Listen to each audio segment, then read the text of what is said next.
I heard her before I saw her. Her voice light as if she were talking about the weather, saying my death would mean her gain. My own son sat beside her, and let the words pass. I kept quiet, holding the heat of my coffee like a shield, tasting bitterness that wasn't from the beans. All weekend, she smiled, asked careful questions, and circled what was mine like a vulture tracing the air. She thought I didn't see her game. She thought I'd already lost. Please subscribe my channel and like this video, and comment the name of your city so I can see how far our stories are reaching. My name is Martha and I am 62 years old. The coffee pot hissed as it refilled my cup, steam curling into my face. I was halfway through pouring when I caught her voice. Once she's gone, the money's as good as mine, Bree said, light as a feather, the way people talk about a bargain at the store. A clink of glass followed, sharp in the quiet. I didn't move. My hand stayed where it was, the mug hot against my palm. The smell of coffee turned bitter in my nose. Her friend laughed, a short, dry sound. You're terrible. I'm just being realistic, Bree replied. Darren knows it. We're set. Through the screen door, I could see the edge of the patio. Bree's legs were crossed, her glossy sandals catching the sun. Darren sat beside her, head bent over his phone. He didn't even look up. The silence between them said more than words. He'd heard her, and he let it pass. My grip tightened on the mug until the rim tapped the counter. I thought about stepping out there, about asking her to repeat herself, about looking Darren in the eye and watching him choose. Instead, I set the pot back in its cradle. When Bree came in, her lipstick was fresh, like she'd touched it up just for this. More coffee, Mom? She asked, syrup coating every word. Please, I said, my tone smooth. She poured for me, tilting the pot just so, her nails catching the light. We were talking about the garden, she said. I see. I wrapped both hands around the cup, letting the heat settle into my skin. Those roses in the back are really holding up, she went on. Yes, I said. They are. Her friend's laugh still hung in my head, like it had found a place to live. Darren stepped in a moment later, phone still in hand. Hey, Mom. Hello. I didn't look at him long. Bree set the pot down and leaned against the counter. We should take you to the new brunch place this weekend. Sounds nice. You'd like it, she said, smiling with all her teeth. I sipped my coffee. It was too hot, but I didn't flinch. The rest of the morning moved like water over stone. Darren scrolled through sports scores. Bree told me about a recipe she'd never make. I nodded in all the right places. When she offered to make lunch, I told her not to bother. You sure? Yes, I said. I'm not hungry. She tilted her head. You barely ate breakfast. I'm fine. Darren glanced up, but his eyes didn't meet mine. I washed my cup in the sink, slow circles with the sponge. Bree stood by the fridge, humming to herself. You're quiet today, she said without looking at me. I have things on my mind. Oh. I turned off the water. Nothing you need to worry about. She shut the fridge with her hip. Well, don't go stressing. You know we're here for you. I met her gaze then, holding it just long enough to watch the flicker in her smile.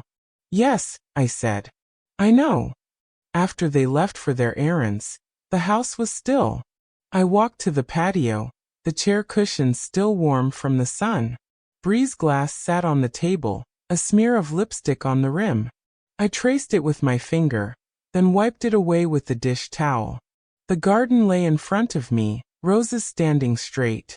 I thought about what she'd said, once she's gone, as if I were already fading.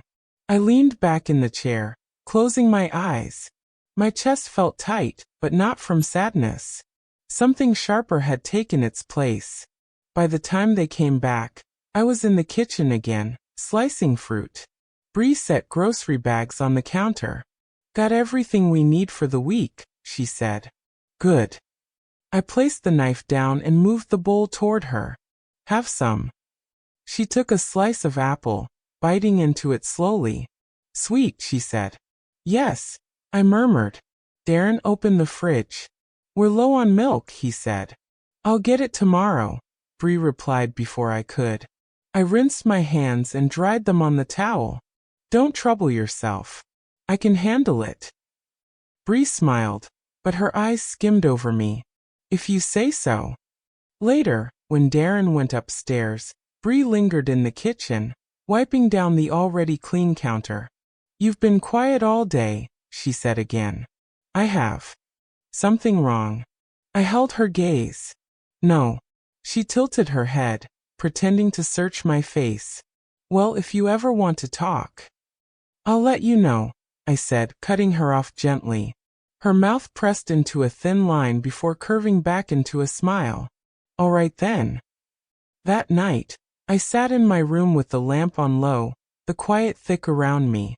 I could hear them laughing downstairs at something on the television. The words replayed in my mind. Once she's gone, the money's as good as mine. It wasn't grief I felt. It wasn't shock. It was the steady weight of knowing, the kind you can set down and pick up again at will. I thought about how people give themselves away when they think you're not listening, and how silence can cut deeper than shouting. When I turned off the lamp, I knew one thing for certain. I would let her think she'd won. For now. I dialed their number in the late afternoon. The light from the kitchen window soft on the counter. Bree answered on the second ring. Hello. Hi, Bree. I was thinking. I kept my voice warm, almost casual. Come to the beach house next weekend. It's been too long. There was the smallest pause before her tone lifted like champagne bubbles. Of course. We'd love to see it. I could hear Darren in the background asking who it was. Your mother, she called to him. She's inviting us to the beach. A muffled "oh nice" came through. Wonderful, I said. We'll make it a proper weekend. We can bring food, Bree offered. No need, I replied quickly. Just bring yourselves. All right then. She laughed softly. This will be fun. Yes, I said. It will. When I hung up, the room seemed to settle into stillness. The deed lay open on my desk in the study. Cream paper, a little frayed at the edges, but the ink still sharp. My name, printed clearly. No joint owners. No fine print that could be twisted into someone else's claim. I traced the letters with my finger. Years ago, I had tucked it away, certain I'd never need to prove anything. Now, it felt like a key I'd been holding without realizing the door it could open. That evening, I stepped out to the porch with a cup of tea. Clara, my neighbor across the way, was watering her flowers. Evening, she called. Evening. She glanced at me over her petunias. You look like someone with big plans. I smiled, taking a slow sip. Something like that. Her brows lifted. Well, I hope it's the good kind. The best kind, I said. She laughed and went back to her watering. I sat in the rocking chair, letting it move with the rhythm of the night air. In my mind, I walked through the rooms of the beach house, picturing Bree and Darren in them. I thought about where I'd have them sit, what I'd say, and more importantly, what I wouldn't. The next morning, Darren called. Hey, Mom. So about the beach house. Do you need us to bring anything? No, I said. Just yourselves and whatever you want for the drive. He hesitated. Bree's really looking forward to it. I'm glad. There was a pause. You sound different. Do I? Yeah. Lighter. Maybe I am. Well, that's good, he said, as if checking the words for safety. It is, I replied. See you Saturday. Midweek, Bree texted me a list of beach snacks she could prepare. I wrote back a simple, that won't be necessary. She sent a smiling emoji, followed by, we just want to help. I didn't answer. Friday night, I polished the old silver tea set. Not because I planned to serve tea, but because I liked the idea of it gleaming in the morning sun. A reminder of the things I cared for. I aired out the guest rooms, opened the curtains wide. The ocean breeze curled through the house like it belonged there. Saturday morning, they arrived just before noon. Bree stepped out first, sunglasses perched on her head, dress fluttering in the wind. "Oh, it's even prettier than I remember," she said, taking in the view. Darren followed, carrying a weekend bag. "Hey, Mom." "Hello." I kissed his cheek, then stepped aside to let them in. Bree paused in the doorway. "Smells amazing in here." "Fresh air does that," I said. We settled in the living room, the waves faint in the background. "So," Bree began, "what's on the agenda?" "Nothing planned," I said. "We'll just enjoy ourselves." She smiled. "That's my favorite kind of plan." I offered them coffee, poured it into the good cups. Bree traced the rim of hers. "You know, we should come here more often." "Maybe," I said. Darren glanced around. "You've kept everything exactly the same." "I like it that way." Over lunch, Bree leaned forward. "You must get lonely out here." "Not at all," I said. "The sea keeps me company." She laughed lightly. "Well, we can keep you company too." "That's thoughtful." Her eyes flicked to Darren, then back to me. "We could even help you take care of the place." "I've managed so far," I said, letting the words sit between us. In the afternoon, we walked along the beach. Bree linked her arm through mine, her voice low. "You know, if you ever felt like it was too much for you, we could always." "I'm fine," I said, cutting her off gently. She smiled as if I'd agreed. "Of course. Just saying." Back at the house, Darren offered to start the grill. "Not tonight," I said. "We'll have a light dinner." Bree tilted her head. "You've changed your routine." "Some things are worth changing," I replied. Her smile faltered for a moment, then returned.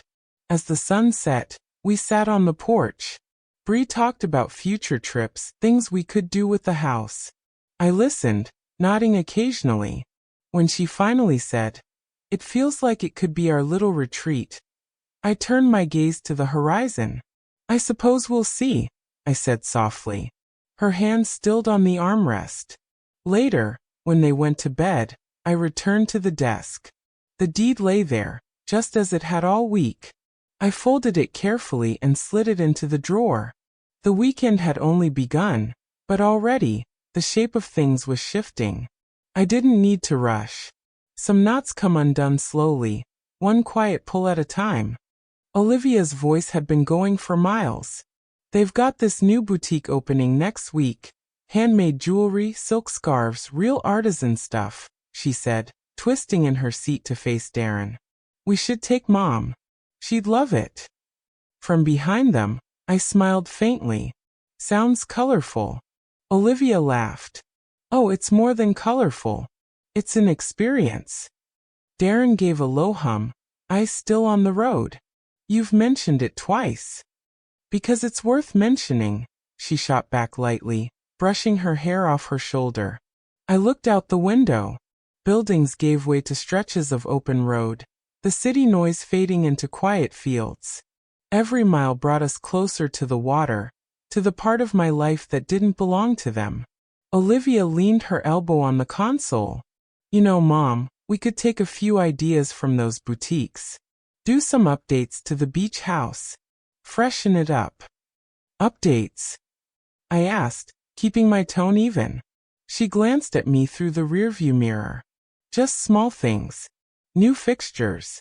Maybe some lighter colors. Open the space a little." I said softly, as if tasting the word. She smiled into the mirror. "Well, of course. It's such a great place. We should make the most of it." I nodded once. "That's one way to look at it." Darren cleared his throat. "She's just excited, Mom." "I can tell," I said, watching the horizon stretch out ahead of us. The road narrowed as we neared the shore. The smell of salt started to seep in through the vents, faint at first, then stronger, sharper. It was a smell that didn't ask for attention. It simply was. Olivia opened the window slightly, inhaling. I missed this. I kept my gaze on the water in the distance. Some things don't change. She laughed. Maybe that's the problem. Or maybe, I said, it's the reason it's still standing. Darren shot her a look she pretended not to see. Half an hour later, the sea came into full view, wide, open, endless. My chest eased in a way it never did in the city. This drive is worth it just for this view, Darren said, his voice softer. Olivia leaned forward, looking past him. Oh, it's gorgeous. Imagine it with a few modern touches, glass railings, maybe an extended deck. Glass railings don't stop the wind, I said. She chuckled, shaking her head. You're practical. I'm just thinking of possibilities. I'm sure you are, I murmured. We turned onto the gravel road that led to the house. Shells crunched under the tires. The roof came into sight first, then the wraparound porch. Still the same, Darren said. Yes, I replied. Still the same. Olivia's eyes flicked quickly from the porch to the windows, to the garage. She was already cataloging, calculating. Darren parked close to the front steps. Olivia got out, her heels sinking into the sand at the edge of the driveway. Oh, she said, stepping back onto the gravel. Forgot how tricky this is in heels. Some things aren't meant for heels, I said, stepping past her toward the porch. She laughed again, but her eyes followed me closely. Inside, the air smelled faintly of cedar and sea. I set my bag down by the door. It's so nostalgic, Olivia said, brushing her fingertips along the edge of the hall table. Like stepping back in time. That's the idea. She glanced toward the living room. We could keep the charm but make it more open. I met her gaze. The ocean is open enough for me. Darren walked in with their bags. Where do you want these? Guest room on the right, I said. While they unpacked, I stepped out onto the porch. The wind was stronger here, pushing against my sweater, filling my lungs. Out on the sand, a gull wheeled low over the waves before disappearing into the distance. I could hear Olivia's laugh through the open window, lighter now, but with that same thread of calculation. She didn't notice I was already watching her measure the place against her own plans. When they joined me outside, Olivia slipped her sunglasses back on. We should walk down to the water. Go ahead, I said. I'll join you in a bit. You sure? Yes. I like to take it in slowly. They made their way down the path, Darren holding her hand when the sand shifted under her. I watched them go, the two of them small against the expanse of the shore. The waves kept rolling in, steady, unbothered. When they came back, Olivia brushed sand from her dress. We could build a little seating area down there. Fire pit, maybe. I tilted my head. For the wind to carry off? She smiled tightly. You have an answer for everything. Only for the things I've lived with, I said. That evening, we sat in the living room. Olivia tucked her legs under her, flipping through a magazine she'd brought. These coastal remodels are amazing. You'd be surprised what a difference the right changes can make. Perhaps, I said. But the right changes depend on whose eyes are doing the seeing. She paused for half a second before smiling again. True. Darren looked between us, saying nothing. When I went to bed, the moonlight spilled through the curtains, the sound of waves just audible. I lay there thinking of the drive. The little glances Olivia thought I didn't notice, the way she shaped we, as if it belonged to her. But the house, the shore, the air, they all knew better. So did I. The long oak table gleamed in the glow of the hanging lamp. The ocean spread wide beyond the windows. The smell of grilled fish and lemon butter filled the air. Olivia set her napkin on her lap with a flourish. This is beautiful, she said, sweeping her gaze over the table, the view, the candles. And that ocean breathtaking. Glad you like it, I said, serving the fish onto her plate. She took a small bite, closing her eyes like she was in a commercial. Perfectly cooked. Honestly, you've outdone yourself. I nodded. It's an easy dish. No, really, she went on. Everything here just has charm. Even your quaint decorating style. Quaint. I let the word sit between us like a stone. Noah sipped his wine without meeting my eyes. Yeah, it's nice, he muttered. We ate in relative quiet for a while, just the clink of silverware and the hum of the ocean through the glass. Olivia dabbed her lips with her napkin, then leaned forward. You know, she said lightly, it's incredible how valuable beachfront property is these days. It is, I replied, my tone even. She tilted her head. Some places are selling for millions. Imagine what you could do with that kind of money. I imagine a lot of people already have, I said, cutting into my fish. Her smile didn't quite reach her eyes. Of course. I'm just saying, if you ever wanted to make a change, this place could set you up for life. I'm already set for life. Noah cleared his throat, glancing at her. Let's not talk business at dinner. Olivia laughed softly. It's not business, darling. Just conversation. The knock at the door came just as we were finishing the main course. I stood and opened it to find Erica holding a pie in both hands. I baked too much, she said with a grin. Thought you might help me out. You're just in time, I said, stepping aside. Come in. She walked in, eyeing the table. Oh, I didn't realize you had company. This is my son Noah and his wife Olivia, I said. This is Erica, my neighbor. Olivia smiled politely. Nice to meet you. And you, Erica said, setting the pie on the counter. You're lucky to have this place. And your mother takes such good care of it. Yes, Olivia said, her smile tight. It's wonderful. I poured coffee for everyone, the pie cooling on the table. Erica took a seat beside me. I've been meaning to tell you, she said. I ran into Mr. Hayes the other day, your lawyer. He said you've been in quite a bit lately. Olivia's fork stopped midair. I kept my tone light. Yes, we've been going over a few things. Oh, that's smart, Erica said, sipping her coffee. It's always good to keep your affairs in order. Across the table, Olivia's polite smile didn't move, but her eyes shifted, quickly to Noah, then back to me. Noah tried to redirect. So, Erica, how long have you lived out here? Oh, years, Erica said. But your mother's the one who really knows the place. She's got everything documented, down to the square foot. Olivia's hand rested on her wine glass, fingers tightening. That's organized of you, she said to me. I like to keep track, I replied, cutting a neat slice of pie. Erica stayed for another 20 minutes, chatting about the upcoming town fair.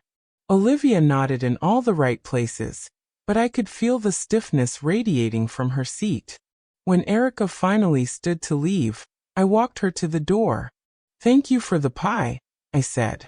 Of course, she said, giving my arm a gentle squeeze. See you tomorrow. When I returned to the table, Olivia was already stacking plates, her movements sharp and precise. You didn't mention you'd been meeting with your lawyer, she said, not looking at me. I didn't think it was relevant, I replied, gathering the coffee cups. She set a plate down a little too hard. Well, it's interesting. Is it? I asked. Noah stepped in quickly. Let's not read too much into it. I'm not reading into anything, Olivia said, her voice light but her jaw tight. Just curious. Curiosity can be dangerous, I said, carrying the dishes to the sink. We cleaned in silence. The only sound was the running water and the soft crash of waves outside. When the last plate was dry, Olivia leaned on the counter, her smile back in place. You do keep things close to the chest, don't you? It served me well, I said. She looked at me for a long moment, then straightened. Well, I suppose that's your right. Yes, I said quietly. It is. Later, When they went upstairs, I stood at the window overlooking the ocean. The tide was coming in, slow and steady, covering the sand inch by inch. I thought of Olivia's frozen fork, her tightened grip on the wine glass. She'd heard every word Erica said. And I wanted her to. I balanced the warm casserole dish in my hands as I knocked on Mrs. Klein's door. She was slow to answer, as always, but when the door creaked open, her face lit up. "Margaret." "Oh, you didn't have to," she said, stepping aside to let me in. "I was making it for myself," I lied, walking toward her small kitchen. "Too much for one person." She waved a hand like she didn't believe me but was happy to accept.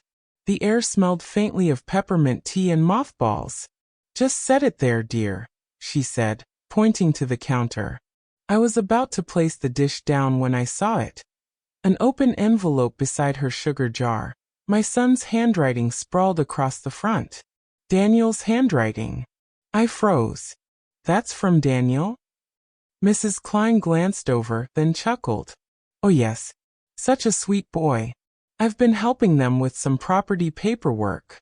You know, these young couples, they get so tangled in forms and signatures." "Property paperwork?" I repeated, my voice thin. She nodded, turning back to her cupboard.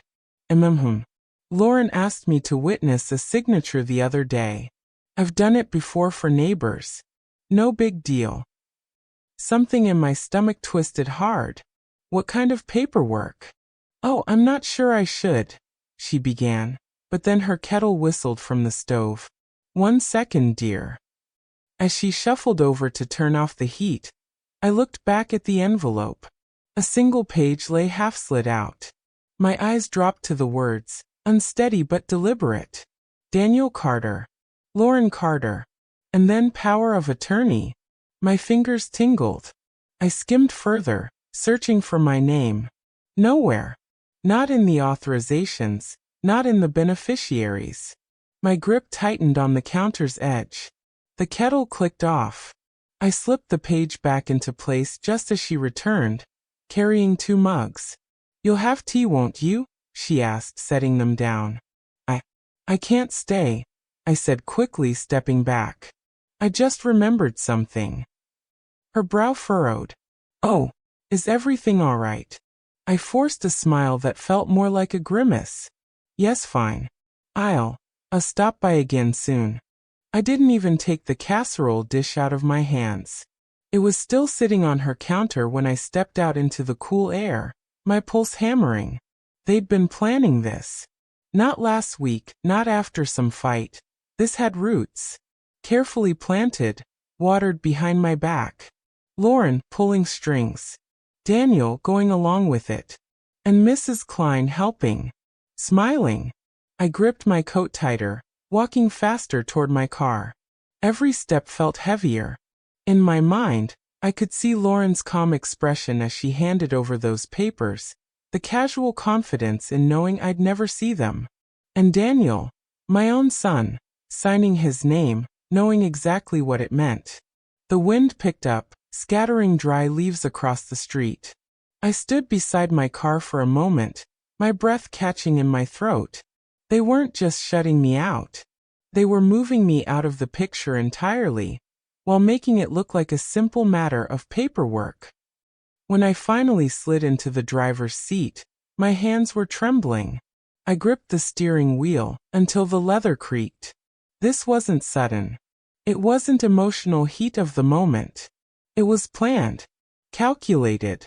The kind of move you make when you've decided someone doesn't matter anymore. The sun was already high when I came back from my walk. The air was heavy, the kind of summer heat that sits on your shoulders.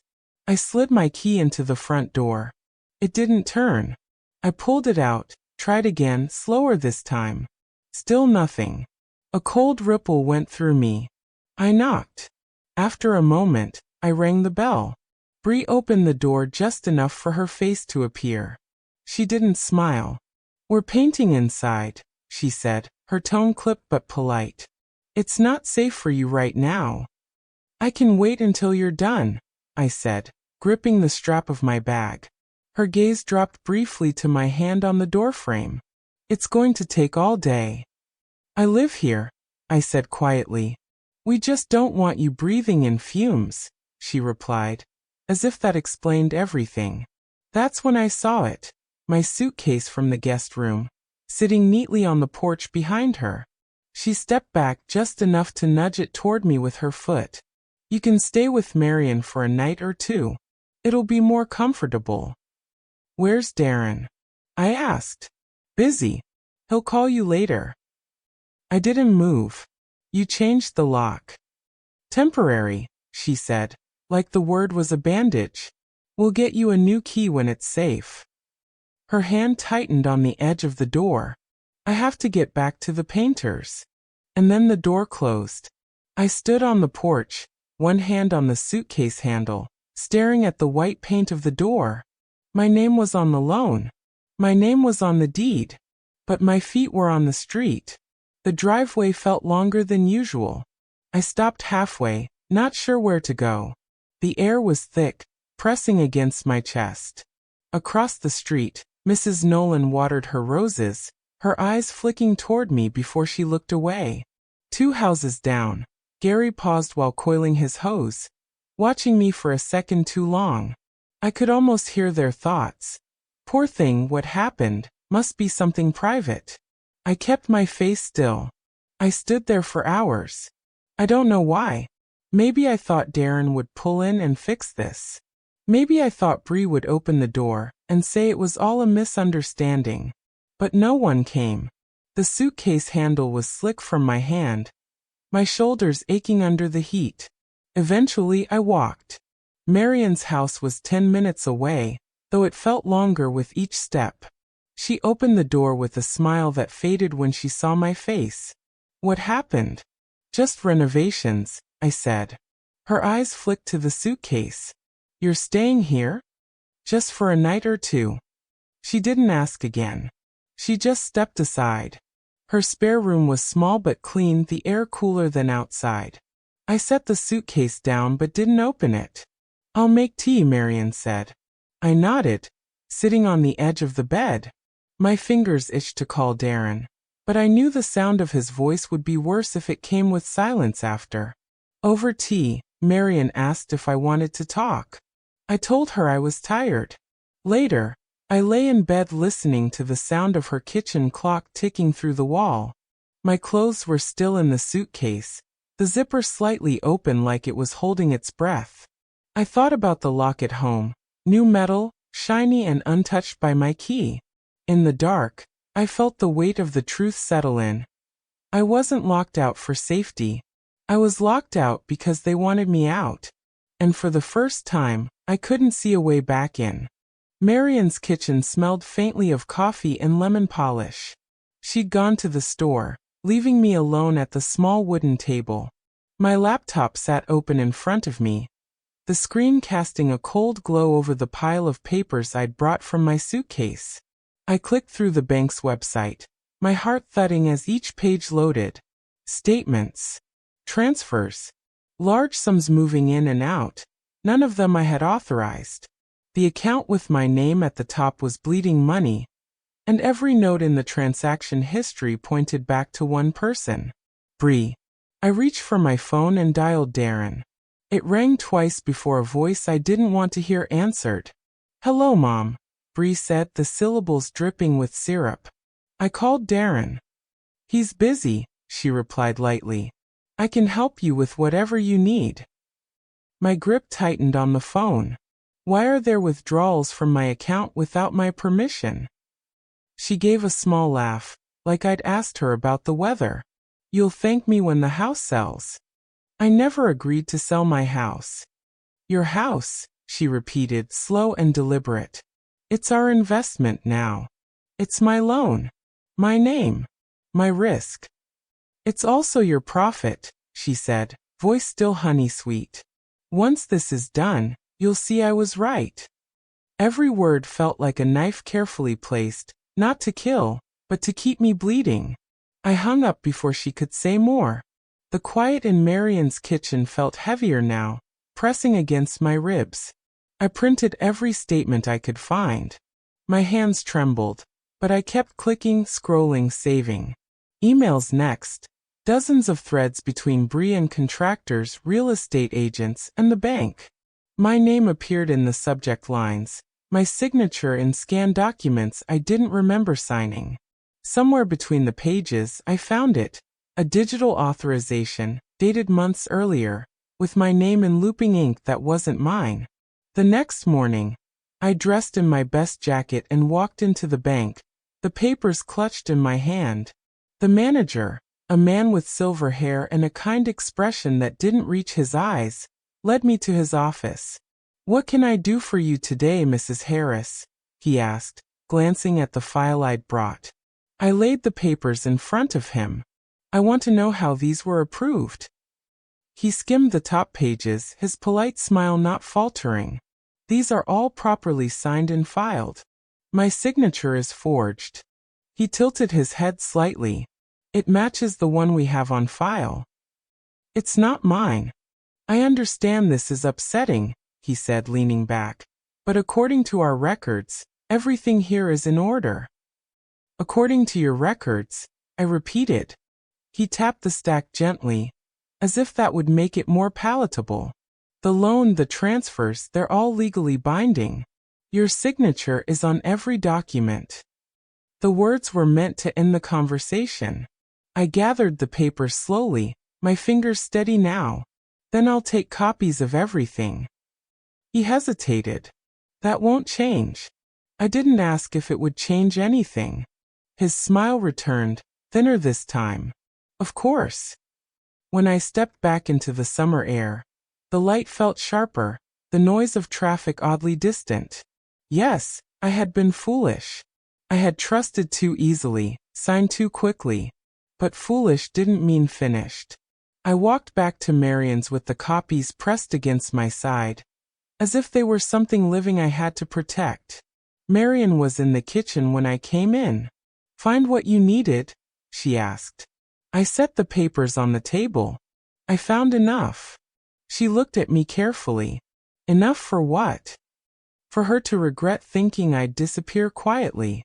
That evening, I spread the documents out like puzzle pieces. Every transfer, every forged note, every email with my name dangling like a puppet string. Now they were mine to arrange. Bree had left a trail, confident I'd never follow it. She didn't know I'd been taking careful steps since the day the hammer first hit my kitchen wall. If she thought she was building a new home, she was wrong. She was building my case. I slid the final page into a folder and closed it. My hands no longer shook. Bree thought she knew me. She didn't. The courtroom smelled faintly of old paper and someone's strong perfume. It clung to the air, thick enough to taste. Bree sat 2 rows ahead, her hair smooth, her blazer crisp. She leaned toward her lawyer, whispering, her hand resting lightly on his arm as if charm could do the work for her. Darren sat beside her, head down, his hands clasped in front of him. He didn't look back. My own lawyer slid a folder in front of me. "Ready?" I nodded once, though my pulse was thudding hard enough to make my ears ring. When our case was called, we moved to the front. The judge, a tall man with silver glasses, scanned the papers already on his desk. My lawyer stood. "Your Honor, we have evidence regarding the misuse of a renovation loan in my client's name, unauthorized fund transfers, and forged documents." He opened the folder, laying out each page in a neat line. I recognized them, the same papers I'd pulled from Marion's kitchen table, now lined up like soldiers. Bree's lawyer rose. "We dispute the characterization of these transactions. My client acted in the family's best interest." The judge's eyes shifted to Bree. "Mrs. Harris, is your name on this loan?" Bree's smile didn't waver. "No, Your Honor. It's in her name." She glanced back at me, as if that settled it. "Were you responsible for initiating the transfers?" the judge asked. She hesitated, just for a breath, then said, "Yes, but always with the understanding that." "Did she authorize them?" Bree's lawyer began to speak, but the judge lifted a hand. I want to hear it from her. Bree's lips pressed together before she said, not directly, but she trusted us. My lawyer stepped forward. Your Honor, we have proof of forged digital authorizations bearing my client's signature, which the bank processed without her knowledge. He handed the pages over. The judge studied them for a long moment, then turned to the bank representative seated in the back. Were these documents signed in her presence? The man cleared his throat. No, Your Honor.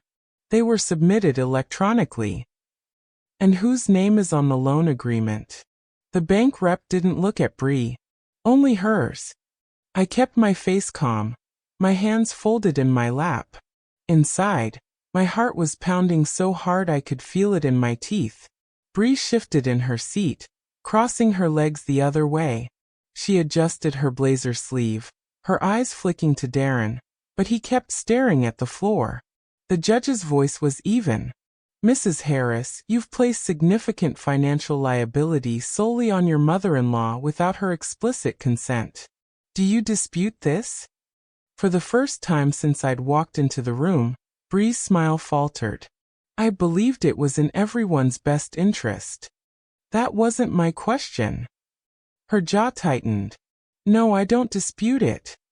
The room felt smaller after that. Every shuffle of paper, every click of a pen was louder. My lawyer spoke again. We're seeking an injunction to prevent the sale of her home, and to restrict further use of her financial accounts until this matter is resolved. Bree's lawyer objected, but it sounded thinner now, like even he didn't believe it would hold. The judge nodded. I will review the request. In the meantime, Mrs. Harris, you are not to access these accounts without explicit written consent from the account holder. Bree's face didn't move, but I saw the way her fingers curled against the table edge. When it was over, we stood. I gathered my papers slowly, letting the moment stretch. Darren brushed past me without a word. Bree lingered by the aisle, waiting until I was near the door. She turned, that same too-perfect smile fixed on her face. Well played, she murmured. I met her gaze. It's not a game. Her smile tightened just a fraction. And for the first time, it wasn't the smile of someone in control. It was the smile of someone who'd been seen for exactly what they were. The front door felt heavier than I remembered. When I turned the key, the lock clicked. My key. The court papers in my bag made it official, but the sound made it real. I stepped inside.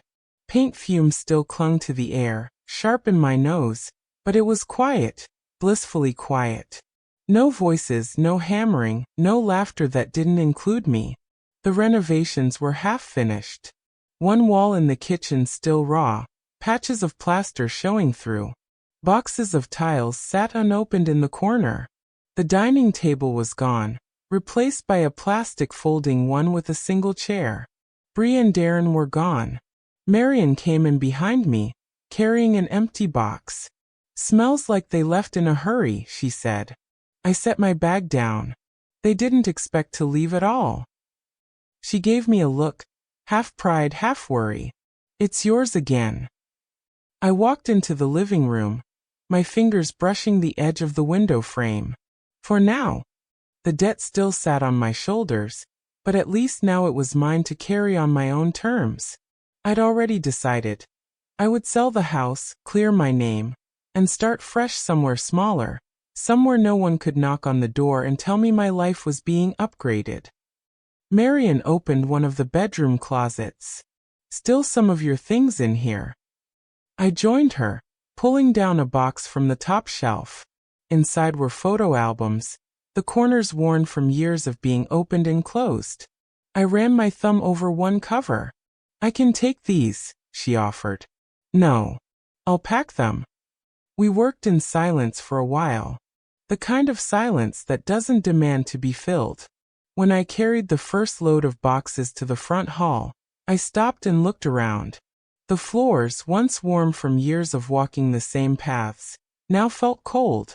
The walls had been stripped of the pictures that told my story. Even unfinished, The house already looked like it was waiting for someone else.